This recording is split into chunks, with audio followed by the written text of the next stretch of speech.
Bariska. Nah, ini tentunya sebelum kita gali saham-saham apa saja yang mungkin saja bisa diperhatikan oleh para pemirsa, Bariska, apa yang kemudian bisa kita jadikan catatan dari pergerakan market, terutama hingga hari kemarin, indeks harga saham gabungan yang melemah, kemudian Amerika Serikat memutuskan untuk melepas cadangan minyak bersama negara konsumen lainnya, adakah kemudian hal itu menjadi salah satu indikasi untuk pergerakan market di hari ini?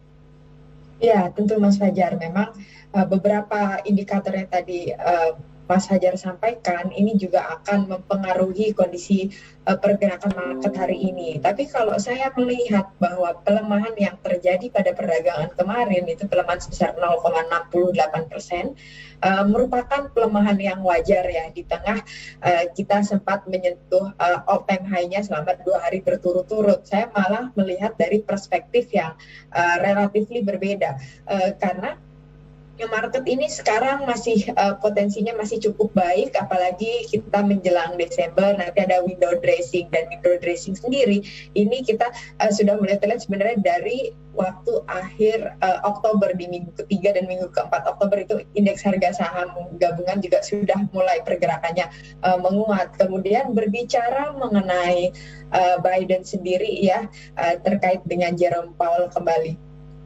dipilih ini untuk masa jabatan kedua, ini saya lihat nanti ke depan akan ada ketidakpastian dari sisi kenaikan suku bunga, karena ada ekspektasi bahwa suku bunga The Fed pada tahun 2022 ini akan dinaikkan. Ini biasanya yang menjadi sebuah pertimbangan untuk pelaku pasar asing ketika terjadi kenaikan suku bunga The Fed ya, ini biasanya yang membuat ketidakpastian. Tapi secara keseluruhan saya melihat bahwa pasar kita ini atau di IHSG kita masih cukup solid, di mana kita lihat juga dari sisi pelaku pasar asing hingga saat ini juga masih mencatatkan aksi beli bersih.